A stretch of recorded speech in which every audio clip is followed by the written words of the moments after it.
Shalom teman-teman semua yang ada di sini. Shalom. Shalom. Shalom juga buat teman-teman yang ada di Zoom. Gimana nih seminggu ini? Gimana kabarnya kalian semua? Pasti yang sekolah lagi pada sibuk ya, sibuk PTS, PAT gitu. Walaupun lagi sibuk tetap semangat dan menjalani semuanya dengan sukacita ya. Teman-teman, puji Tuhan kita hari ini dapat berkumpul di sini maupun lewat Zoom tanpa kurang suatu apapun. Tuhan memberkati kita semua ya.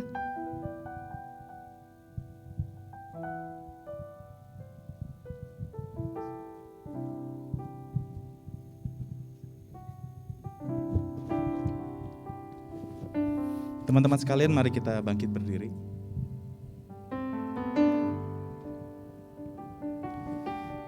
Ibadah ini kita mulai dengan satu pengakuan bahwa pertolongan kita adalah di dalam nama Tuhan yang menjadikan langit dan bumi, dan yang kasih setianya untuk selama-lamanya.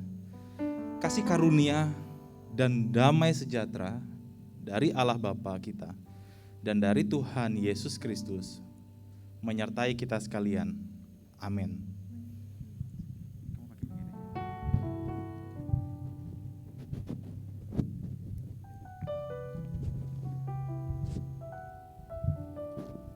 Masih pagi, masih pada semangat gak nih? Masih dong. Masih ya. Karena masih semangat, kita nyanyiin lagu Ajaib Kau Tuhan yuk.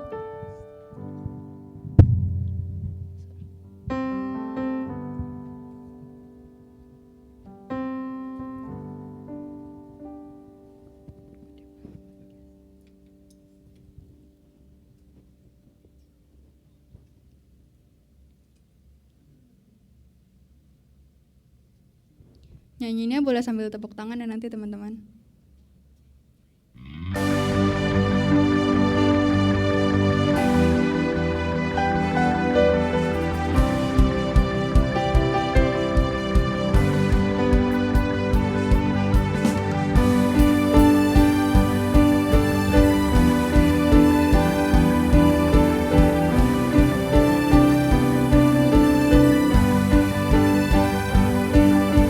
Tak terbayang kebesaran-Mu,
memasuki ibadah ini, kita mau berdoa terlebih dahulu. Terima kasih Tuhan, Kau telah mengumpulkan kami dalam ruangan ini maupun juga yang belum bisa hadir pada tempat ini melalui Zoom ya Tuhan. Kiranya ibadah kami hari ini Engkau yang memimpin dan memberkati ya Tuhan. Dalam nama Tuhan Yesus kami berdoa dan mengucap syukur, amin. Boleh silakan duduk teman-teman. Sekarang kita mau bacaan bertanggapan. Bacaan bertanggapan hari ini dari Filipi 3 ayat 17 sampai 21. Nah, nanti yang bacain ayat yang ganjil itu aku dan yang perempuan yang bacain, dan untuk ayat yang genap boleh teman laki-laki dan Cici Dian yang bacainnya. Filipi 3 ayat 17 sampai 21. Saudara-saudara, ikutilah teladanku dan perhatikanlah mereka yang hidup sama seperti kami yang menjadi teladanmu. Karena seperti yang telah kerap kali kukatakan kepadamu dan yang kunyatakan pula sekarang sambil menangis, banyak orang yang hidup sebagai seteru salib Kristus. Kesudahan mereka ialah kebinasaan, Tuhan mereka ialah perut mereka, kemuliaan mereka ialah aib mereka. Pikiran mereka semata-mata tertuju kepada perkara duniawi. Karena kewargaan kita adalah di dalam surga, dan dari situ juga kita menantikan Tuhan Yesus Kristus sebagai juru selamat, yang akan mengubah tubuh kita yang hina ini, sehingga serupa dengan tubuhnya yang mulia, menurut kuasanya yang dapat menaklukkan segala sesuatu pada dirinya. Demikian firman Tuhan pada hari ini, kiranya dapat kami terapkan dalam kehidupan kita sehari-hari. Sekarang kita sama-sama persiapkan hati kita dan pikiran kita. Kita mau mengucap syukur kepada Tuhan atas berkat yang udah Tuhan berikan kepada kita selama seminggu ini. Mau yang baik ataupun yang buruk, itu pastinya Tuhan udah punya rencana sendiri untuk kita. Rencana yang besar dan juga indah pastinya.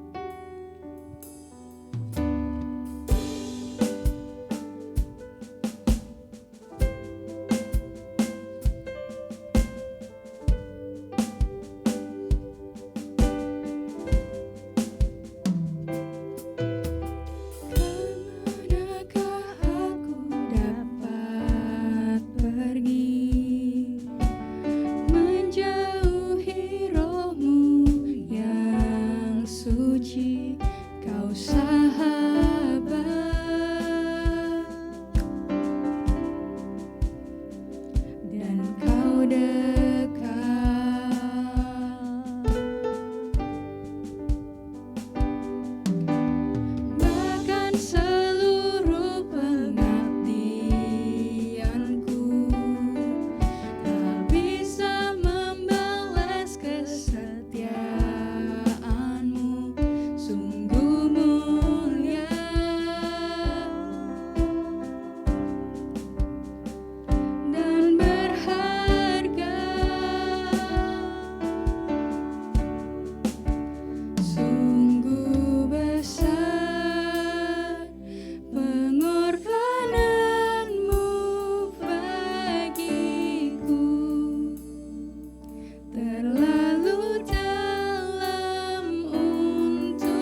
dipersiapkan kepada hambanya.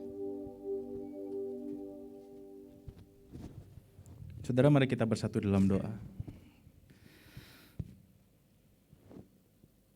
Tuhan, benar sungguh indah pengorbanan yang Tuhan nyatakan di dalam setiap kehidupan kami. Terbukti karya keselamatan melalui Yesus Kristus. Sekali lagi membawa setiap kami untuk diingatkan kembali, merenungkan kembali betapa dalamnya kasih-Mu, betapa besarnya kasih-Mu, sehingga kami tidak dapat membalas kebesaran dan dalamnya kasih-Mu tanpa kami meresponi hidup kami di hadapan Tuhan, hidup benar di hadapan Tuhan. Dan kiranya Tuhan, selama kami hadir di dunia ini,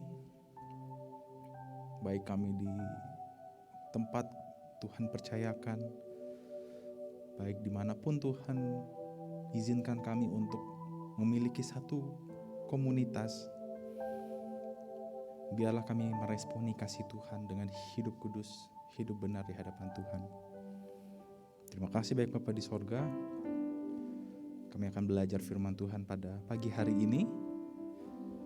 Tuhan urapi setiap kami, agar kami membuka hati, pikiran kami, untuk fokus akan kebenaran firman Tuhan. Bapa, pakai hamba-Mu yang penuh dengan keterbatasan ini dalam menyampaikan isi dari setiap perkataan yang melalui hamba-Mu katakan. Biarlah Roh-Mu yang kudus mengurapi dan bekerja di dalam setiap pemberitaan firman Tuhan pada pagi hari ini. Terima kasih banyak Bapa di sorga, demi nama Tuhan kami Yesus kami berdoa dan bersyukur, semua percaya katakan amin. Oke teman-teman, shalom. Shalom. Oke, senang banget kita bisa bersekutu kembali di minggu ini. Ini adalah minggu kedua dari bulan Maret. Artinya kondisi bulan ke bulan itu terasa benar-benar cepat ya. Saya juga bingung ini kok cepat banget, sudah minggu kedua bulan Maret, udah mau masuk kepada masa Pasca, Jumat Agung.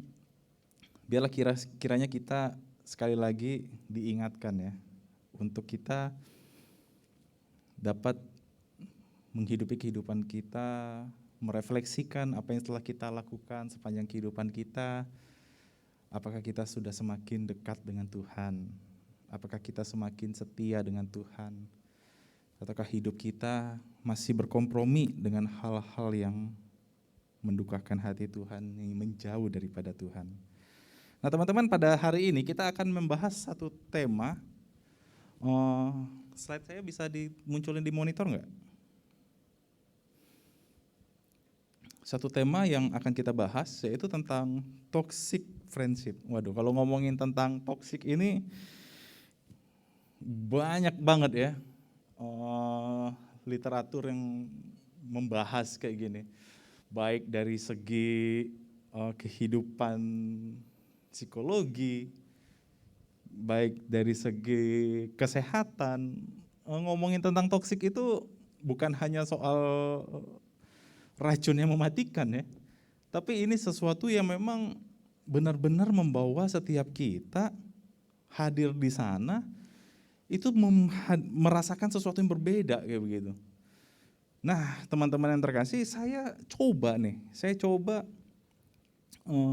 mendefinisikan, tapi saya coba sedikit lebih awal untuk kita mempelajari hal ini teman-teman. Dari beberapa literatur yang saya lihat mengenai toxic friendship ini, setidaknya ada 6 hal yang memang ini menjadi hal yang umum di kalangan pertemanan, persahabatan kita di tengah komunitas maupun persahabatan kita dengan orang-orang yang terdekat dengan kita. Kita lihat ya, sebenarnya apa sih sebenarnya toxic friendship itu? Pointer saya nggak bisa?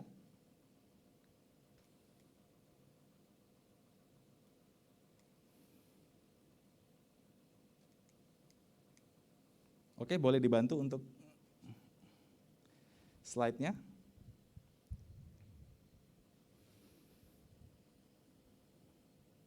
apa itu toxic friendship? Nah, setidaknya teman-teman ada beberapa hal yang saya temukan di dalam artikel ataupun di Google ya. Yang pertama, toxic itu tuh ngomongin tentang narsis.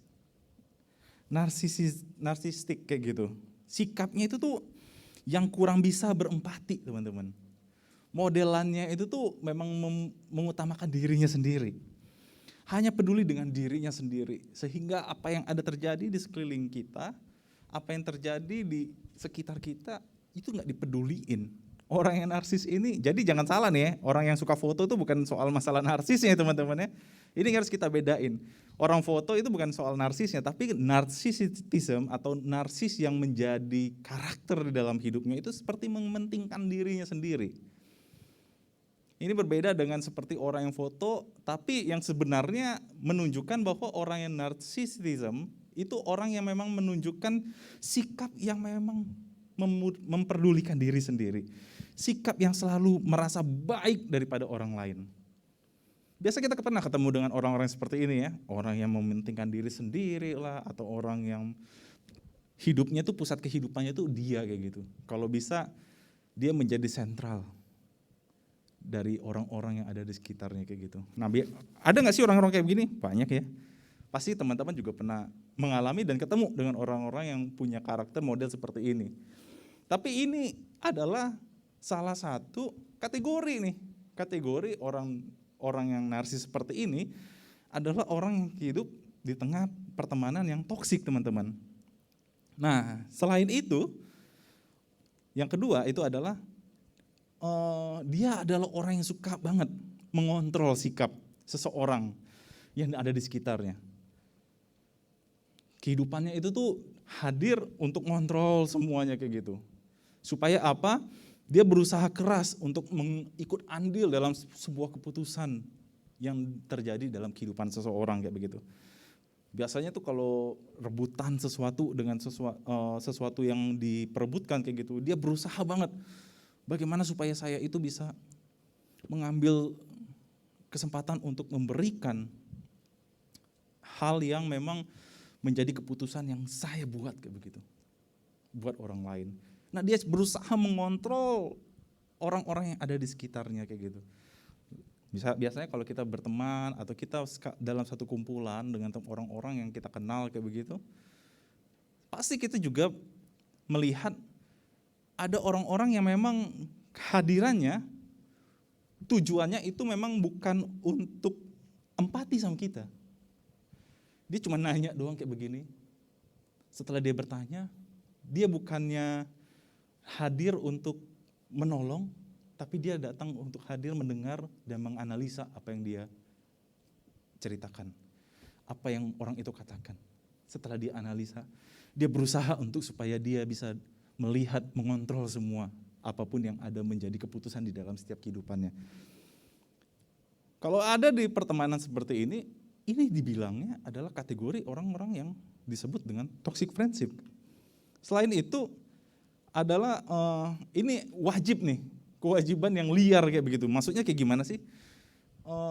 Di pertemanan atau di suatu kumpulan kayak begitu, dia suka banget memupuk kebohongan. Pinter banget membuat orang lain tuh merasa bersalah. Dan dia bisa memanipulasi kebaikan orang lain. Suka banget bohong ini nih suatu hal yang gak otentik ya teman-teman ya. Ada sesuatu yang palsu di dalam setiap kehidupan yang dia tonjolkan. Dia pintar buat orang merasa bersalah. Bahkan dia memanipulatif kayak gitu. Ini hadir, ada ya orang kayak gitu ya. Saya juga pernah tuh ketemu orang kayak gitu. Liar, kayaknya rasanya kalau gue gak ngebohong itu sehari gitu, kayaknya gak bohong, kayaknya susah ya. Atau sehari itu gak buat orang ngerasa bersalah, itu kayaknya aduh makin berdosa rasanya kalau kita gak melakukan itu.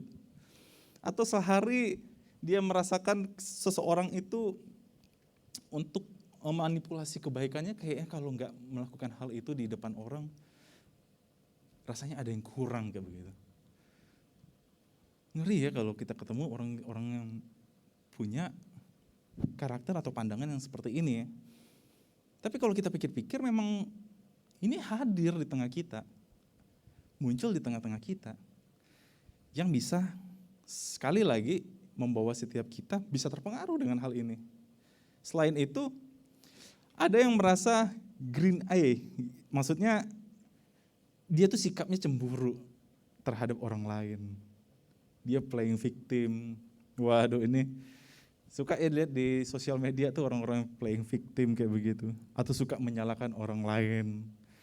Menyalahkan bagaimana supaya dia terlihat salah di depan orang.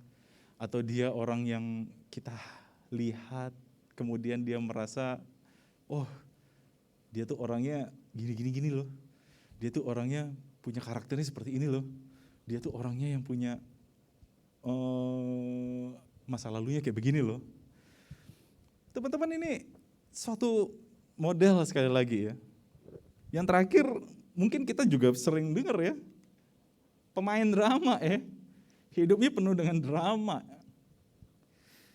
Sandiwaranya tuh cakep banget, kayak udah settingannya tuh udah jago kayak gitu. Makanya sekarang udah banyak orang makin lama makin buat konten-konten semuanya itu jadi settingan ya. Kalau kita lihat akhir-akhir ini berita yang lagi ngehits, berita apa sih? Hah? Apa? Flexing. Belum lagi berita yang soal Crazy Rich. Rich-nya mah kagak, crazy-nya iya. Tapi kita pikir ya teman-teman, makin lama makin banyak orang pengen jadi orang yang terlihat kaya. Tapi sesungguhnya dia bukan orang yang kaya, tapi dia tergila-gila untuk terlihat kaya. Saya pernah tuh ketemu dengan beberapa teman saya yang memang dia adalah entrepreneur atau dia seorang yang benar-benar berkecimpung di dunia entertain kayak begitu. Ada satu kisah dia cerita sama saya kayak gini. Bro, lu mau tahu nggak? Ternyata kalau misalnya orang-orang yang memang terlihat eksis di sosial media itu, gak usah ngomongnya Indonesia deh katanya. Di luar itu ya, kalau lu lihat yang eksis-eksis itu, mereka sebenarnya bukan milik mereka sendiri katanya. Emang milik siapa dalam hati saya kan? Saking saya nggak ngertinya maksudnya kayak gitu saudara. Itu mereka nyewa. Abis mereka nyewa, misal nih dia nyewa satu kendaraan mobil, ntar tuh mereka baris ambil waktu setiap jamnya itu tuh nanti mereka masing-masing nanti mereka akan tag video, foto, terus mereka bikin instastory atau dan sebagainya supaya terlihat itu barang kepunyaannya. Terlihat, wow dia punya mewah banget, dia punya kehidupan yang wah pokoknya disetting sedemikian rupa supaya orang benar-benar sama sekali tidak melihat dia itu sebenarnya kaya atau bagaimana. Tapi terlihat kaya kayak begitu teman-teman. Banyak ya kepengen kayak begitu ya. Kita pengen terlihat lebih baik daripada orang, tapi sebenarnya kita juga merasa kita banyak sekali kekurangan. Kita juga melihat kondisi pertemanan atau di kehidupan kalian lah, mungkin di sekolahan atau di pekerjaan atau di mana kalian ada di lingkungan kalian. Mungkin kita juga pasti menemukan ya, rasanya pengen banget memiliki sesuatu yang lebih besar kayak begitu. Tapi semuanya itu adalah drama kayak gitu teman-teman. Semua itu direkayasa. Semua itu sesuatu yang memang disetting. Dan terjadinya apa? Kita suka membuat sesuatu yang membesarkan hal yang kecil, kemudian kita mengecilkan hal yang besar. Suka mengesampingkan sesuatu yang benar, dan kita menjalani semuanya itu tuh dengan kepalsuan. Karena kita senang dengan sesuatu yang dibuat-buat. Senang sesuatu yang cuman direkayasa. Senang dengan memainkan peran atau sandiwara, atau suka dengan bergosip kayak begitu. Selalu membesarkan sesuatu yang kecil atau mengecilkan sesuatu yang besar. Ini model dalam kehidupan orang yang banyak banget dengan drama gitu.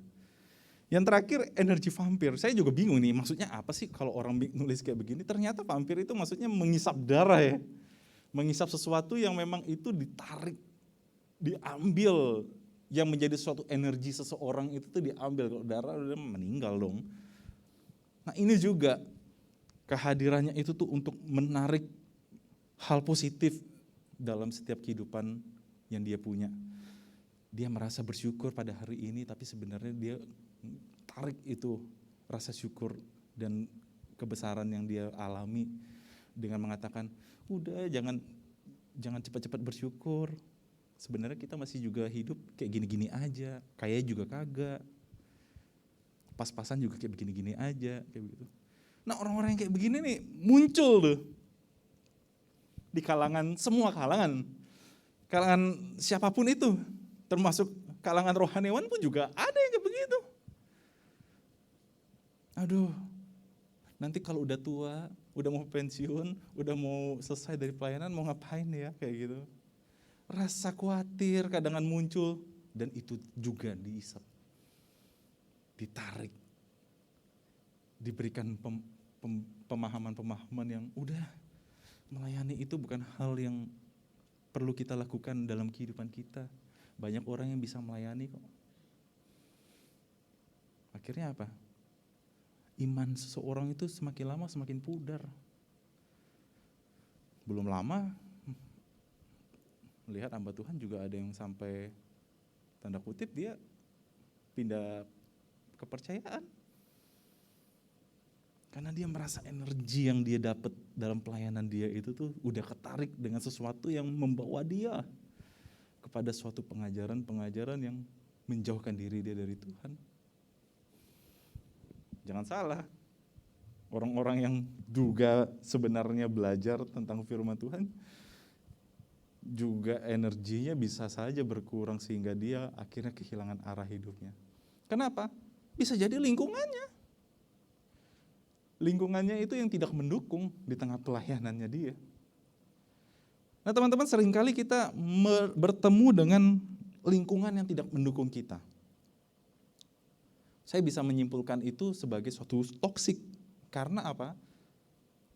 Ketika kita melihat lingkungan kita tidak saling mendukung, maka toxic friendship itu adalah persahabatan yang sebenarnya merusak karakter atau pribadi seseorang.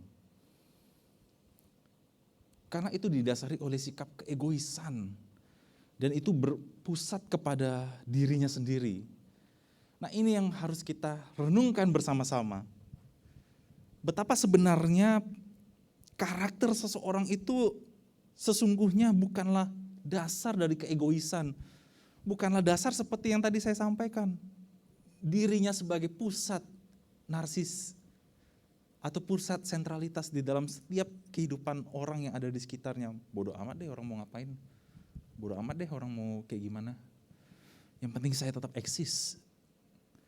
Saudara, ini yang bahaya loh. Kita nggak peduli dengan orang-orang di sekitar kita.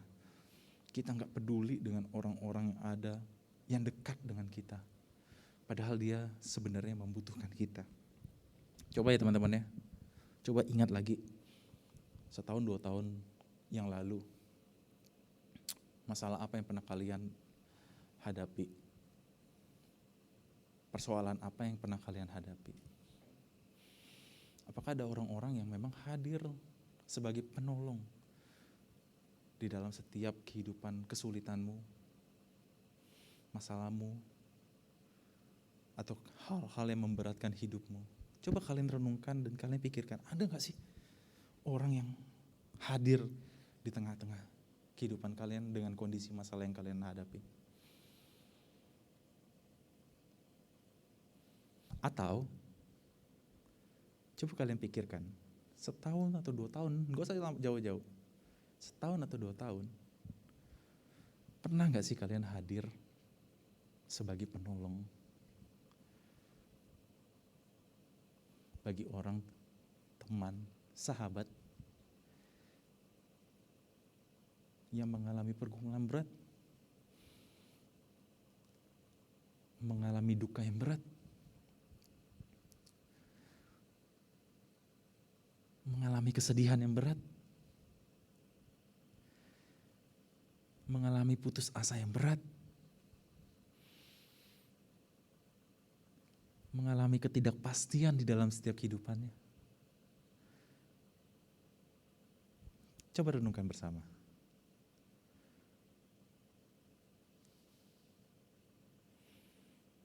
Saudara, hal ini membawa kita untuk kita lebih dalam. Sesungguhnya ketika kita menjalani kehidupan kita hanya seolah-olah didasari oleh keegoisan kita, bahkan itu menjadi sentralitas pusat di dalam setiap kehidupan kita. Firman Tuhan pernah mengatakan tentang hal ini, teman-teman. Orang yang modelnya seperti ini adalah, kita baca sama-sama. 1, 2, 3. Jikalau seorang berkata, aku mengasihi Allah, dan dia membenci saudaranya, maka ia adalah pendusta, teman-teman. Saudara, orang pendusta itu adalah orang yang memang hidupnya tidak berkata apa yang sesungguhnya yang terjadi. Seorang yang pendusta itu adalah seseorang yang memang hidupnya memusatkan diri dengan perkataan-perkataan yang tidak dengan kasih yang Tuhan nyatakan. Orang yang pendusta itu adalah orang yang memang hatinya sudah rusak. Hatinya tidak berpikir tentang bagaimana hidupnya menjadi dampak bagi banyak orang. Hatinya tidak berpikir untuk bagaimana dia dapat menghidupi kehidupannya sesuai dengan kasih yang Tuhan nyatakan di dalam hidupnya. Saudara, ini bahaya banget. Dusta yang dimaksud oleh Injil Yohanes ini adalah dusta yang memang sesungguhnya memperlihatkan betapa orang banyak, orang-orang Farisi, orang-orang yang tahu tentang Tuhan, tahu tentang kebenaran, tahu tentang pengajaran kasih itu, tapi dia berdusta atas hidupnya. Dia berdusta di dalam setiap kehidupannya. Di tengah kehidupan keluarga, di tengah kehidupan komunitasnya dia, di tengah kehidupan sejawatnya kalau mereka. Kalau kita kehidupan apa sih, persahabatan lah ya kalau kita bilang ya. Orang-orang yang setara dengan kita. Saudara, bayangkan kalau kita dalam masa-masa untuk masuk dalam perenungan Jumat Agung dan Paskah ini adalah momen kita untuk sekali lagi mengingat kasih Tuhan. Sudahkah kita sekali lagi untuk merenungkan bahwa hidup kita di dalam kasih yang Tuhan ajarkan? Saudara, kasih yang Tuhan ajarkan itu bukan soal kasih yang semata-mata aku mengasihi engkau dan engkau lakukan itu. Saudara, ngomongnya enak banget. Tapi menjadi pelaku tentang kasih itu, menjadi seorang yang memang menyatakan kasih, itu bukan perkara gampang. Kalau ngomongin kasih pasti udah bosan ya. Tapi coba kita kupas tentang pendusta ini. Orang yang pendusta ini adalah orang-orang yang memang menjauhkan perkataannya dari kebenaran. Ini yang terjadi di setiap pertemanan. Ini yang sekali terjadi di dalam setiap komunitas. Berdusta akan perkataan dari kebenaran, teman-teman. Kita melihat teman kita serong ke kiri, serong ke kanan. Kita diam aja. Kita tidak memperkatakan tentang Tuhan. Kita tidak memperkatakan tentang kebenaran. Kita lihat orang-orang yang ada di sekitar kita yang mengalami pergumulan, teman-teman kita sendiri. Kita bukan sebagai penolong di dalam kesesakannya. Nah, saudara, pendusta-pendusta yang seperti inilah yang hadir itu bukan di luar gereja, teman-teman. Tetapi munculnya itu tuh di dalam gereja.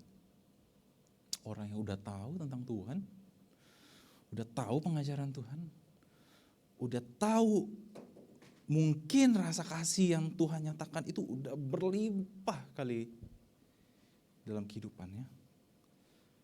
Tapi tidak memunculkan respon dia untuk menjadi orang yang saling mengasihi.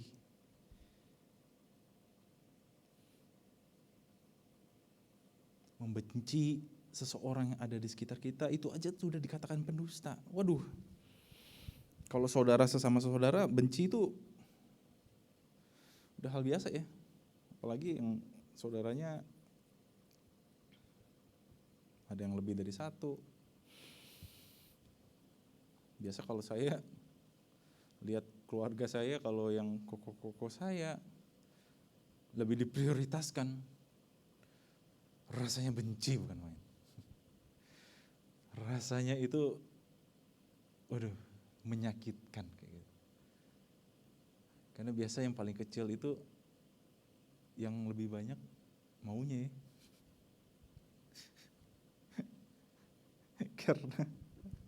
Karena apa? Karena setiap kebutuhan, keinginan yang kita pikirkan itu belum tentu itu adalah sesuatu yang sebenarnya yang kita butuhkan benar-benar. Nah, teman-teman yang terkasih, kalau seorang berkata aku mengasihi Allah, ingat sekali lagi, prioritaskanlah kasih Tuhan itu engkau nyatakan kepada setiap orang. Kalau engkau tidak mengatakan itu, sama saja engkau adalah pendusta. Nah, bagaimana caranya supaya kita bukan menjadi seorang pendusta, teman-teman? Di tengah kehidupan pertemanan kita, persahabatan kita, atau komunitas kita, yang kita sebut dengan friendship yang toxic friendship, menghindari hal itu bagaimana caranya sih? Yang pertama, kita lihat nih, sahabat itu harusnya menguatkan di dalam Tuhan. Saudara, kalau engkau sudah hadir di tengah setiap kehidupan pertemananmu, dengan orang-orang yang ada di sekitarmu, menguatkan itu adalah sesuatu hal yang tepat di tengah kehidupan pertemanan, di tengah kehidupan persahabatan. Mau dia mengalami kondisi berat, mau dia mengalami kondisi sukacita, situasi apapun, sahabat yang baik itu adalah sahabat yang menguatkan di dalam Tuhan. Artinya apa? Sekecil apapun masalah yang dihadapi oleh orang-orang yang ada di sekitarmu, kita saling menguatkan. Saudara, di komunitas kecil kita ini, yang seperti kita miliki di GKI Pinang Sia ini, seharusnya kita bisa, bukan? Untuk saling menguatkan, saling mendoakan, saling mendukung, pelayanan satu dengan lainnya. Karena di sanalah terpancar kemuliaan Tuhan. Di sanalah terlihat betapa Tuhan itu sangat merindukan orang-orang di dalam gereja itu bukan menjadi suatu perpecahan, tetapi sebagai suatu komunitas yang hadir saling untuk menguatkan. Nah, saudara, kalau engkau di dalam kehidupanmu mengalami kondisi berat, percayalah dan yakinilah Tuhan menguatkan setiap kehidupanmu. Saya percaya ada orang-orang yang Tuhan tanamkan hatinya untuk hadir di tengah-tengah setiap kehidupan kita untuk bisa saling menguatkan, bukan? Saya percaya bukan sedikit dan bukan enggak ada orang-orang yang baik seperti itu. Tapi nilailah ketika engkau mengalami sesuatu, melihat orang yang mengalami kesusahan, bukan kau berikan analisamu, bukan kau berikan apa yang kau tahu tentang hal itu. Yang mereka butuhkan itu apa? Engkau memberikan kekuatan kepadanya. Engkau menolongnya agar dia dapat melewati kehidupannya yang susah. Kita baca sama-sama. 1, 2, 3. Sahabat yang menguatkan di dalam Tuhan. Yang kedua, teman-teman, persahabatan itu tuh adalah persahabatan yang di dalamnya itu ada rasa percaya, teman-teman.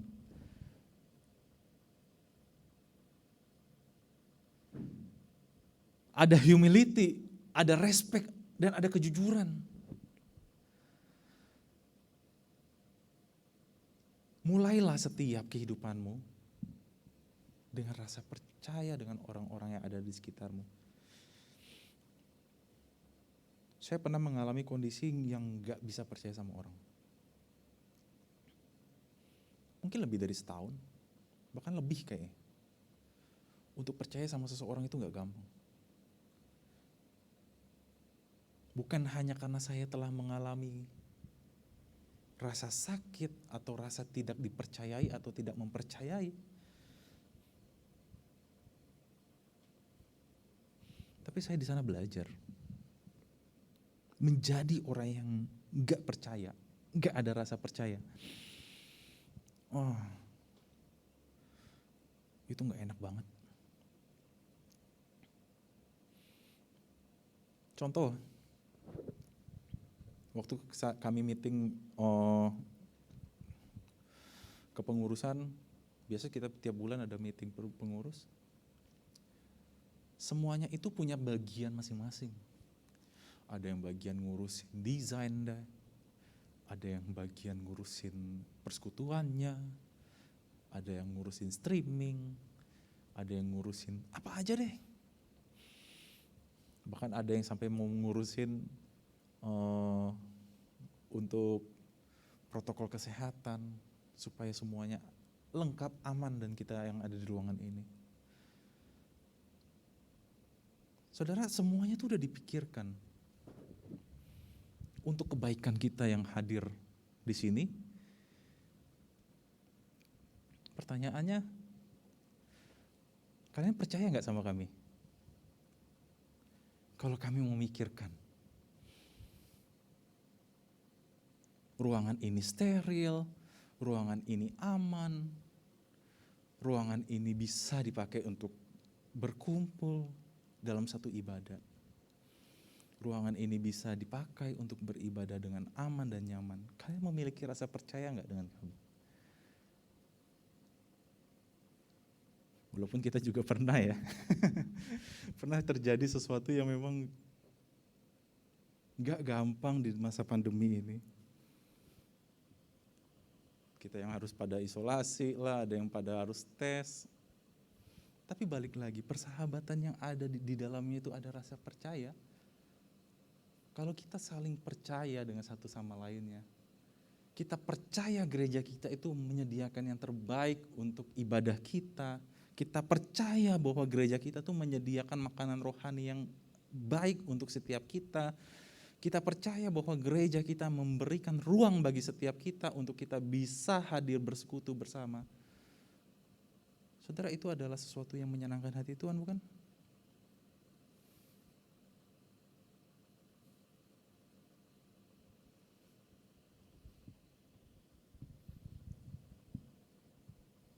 Marilah kita bangun rasa percaya. Marilah kita menyatakan suatu kebenaran di dalam setiap persahabatan kita. Respect juga sama yang lain. Ada orang baru datang nih kayak Dexter, hai. Baru datang loh. Saya baru tahu Dexter itu ketemunya di sini nih. Di ibadah hari ini. Karena yang saya tahu kokonya si Jason. Dan hari ini saya lihat orangnya langsung. Biasa video call tuh. Atau lihatnya dari Zoom. Saya lihat Steven. Saya lihat Lionel yang sudah berapa lama udah gak datang. Tapi dia udah datang lagi. Ini rasa percaya yang sudah dipupuk. Respect. Peduli dengan orang-orang yang ada di sekitar kita.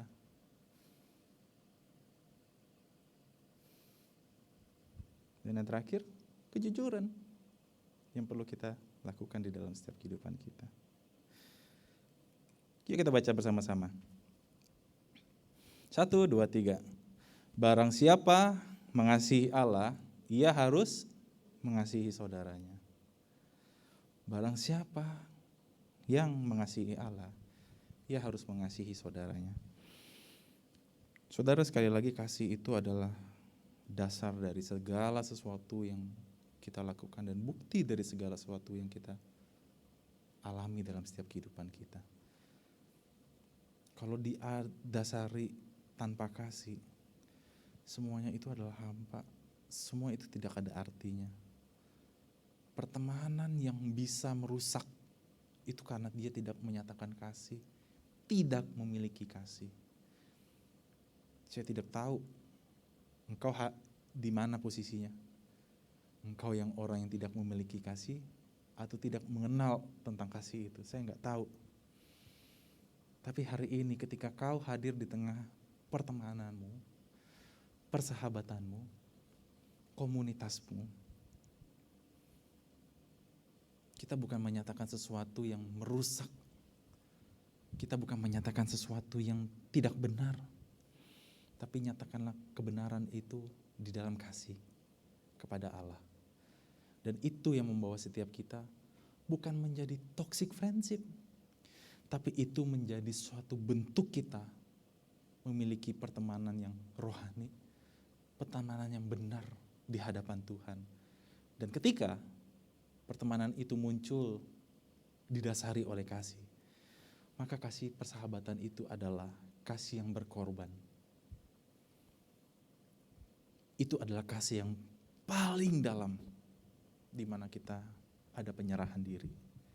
Kalau engkau berani berkorban di dalam setiap kehidupan pertemananmu, paling dalam di mana kita menyerahkan, ada penyerahan diri kita, totalitas.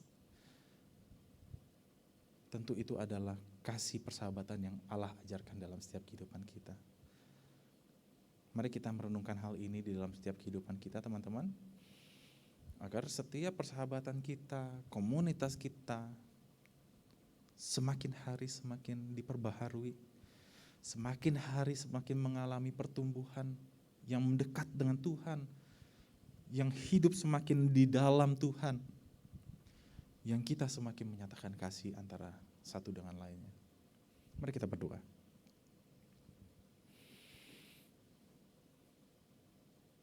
Bapa, memang tidak gampang untuk mengerti sangat dalam tentang kasih-Mu. Ajar kami untuk merasakan kasih-Mu yang begitu dalam kepada setiap kami, agar kami dapat menjadi orang-orang pelaku akan kasih kebenaran itu. Kami tidak mau menjadi korban toksik, tapi kami ingin berkorban.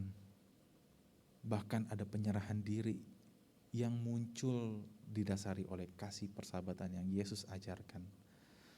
Tolong kami Tuhan untuk mengerti akan kebenaran firman Tuhan ini.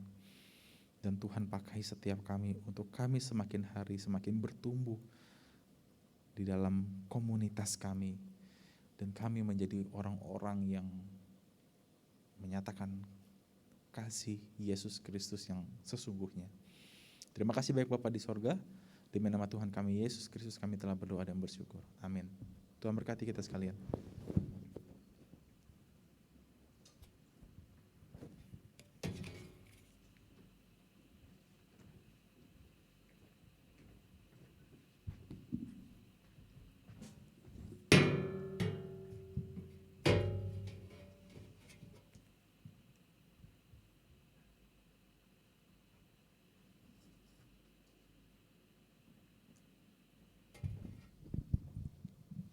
Thank you loh saya Efraim untuk khotbahnya. Sekarang kita mau pengakuan iman rasuli. Teman-teman boleh silakan berdiri.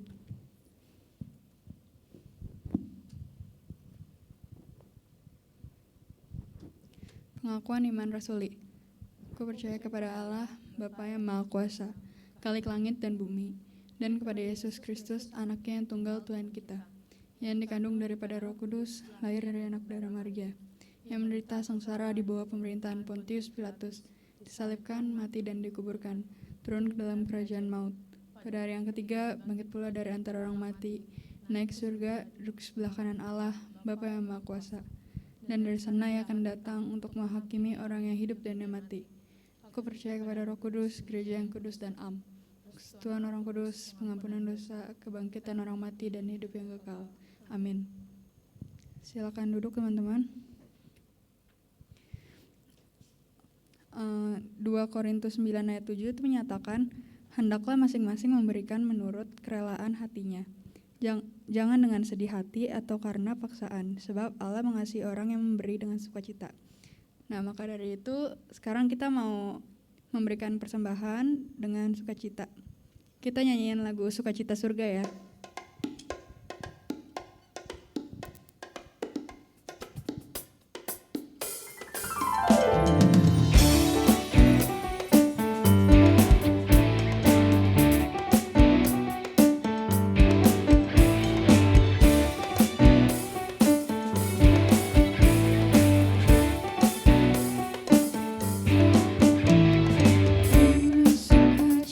Sukacita surga, itulah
berdoa persembahan.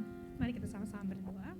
Bapak, kami ucap syukur untuk siang hari ini Tuhan, kalau kami boleh kembali bersekutu, kami boleh mendengarkan firman-Mu Tuhan, dan saat ini Tuhan kami membawa persembahan kami di hadapan-Mu, biarlah Engkau yang menguduskan, Engkau yang menyucikan, Engkau yang memberkati Tuhan. Kau mau pakai persembahan ini untuk boleh menjadi alat memperluas kerajaan-Mu Tuhan di tengah-tengah dunia ini Tuhan, dan Engkau memberkati Tuhan setiap anak-anak-Mu yang sudah memberi dengan sukacita, dan biarlah Tuhan Engkau yang juga memberkati Tuhan setiap orang tua, keluarga mereka Tuhan dengan berkat yang daripada Engkau. Terima kasih Bapa, di dalam nama Tuhan Yesus Kristus kami berdoa dan mengucap syukur. Amin. Thank you, Ci. Selanjutnya ada warta jemaat yang akan disampaikan oleh Brian.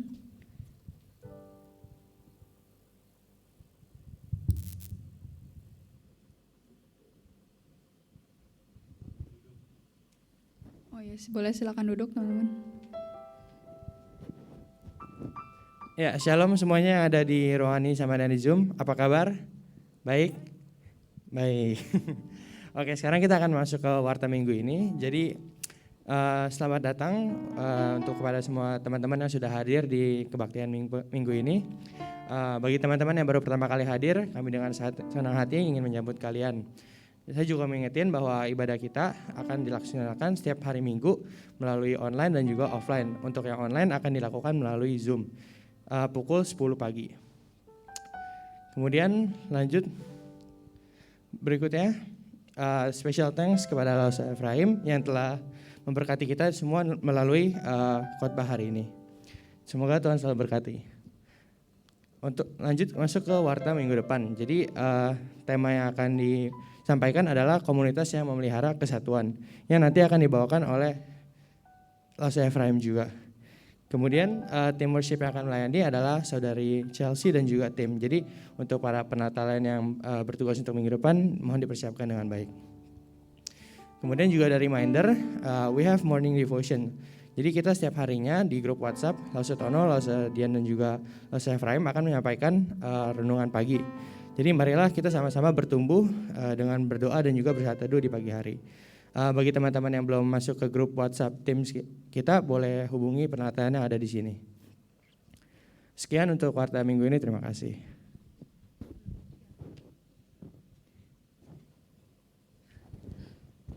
Sorry ada yang ketinggalan, jadi minggu ini teman kita Sharon ada yang ulang tahun, jadi Sharon itu ada di Zoom. Jadi bagi teman-teman yang belum mengucapin ulang tahun, boleh bisa ucapin melalui WhatsApp. Thank you. Thank you, Bray.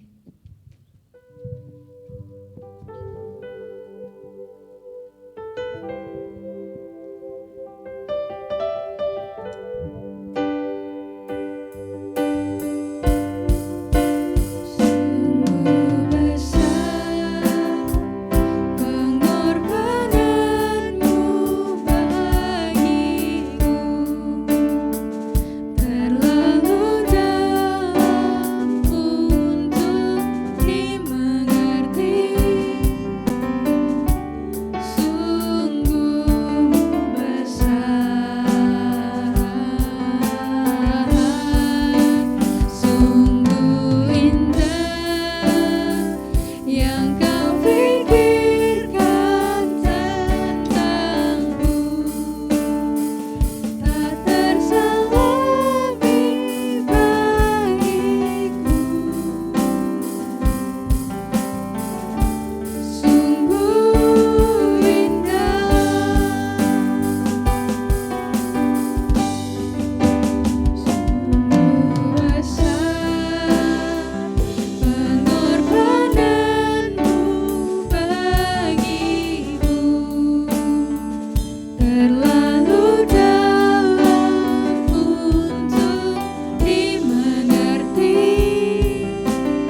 Teman-teman, mari kita bangkit berdiri.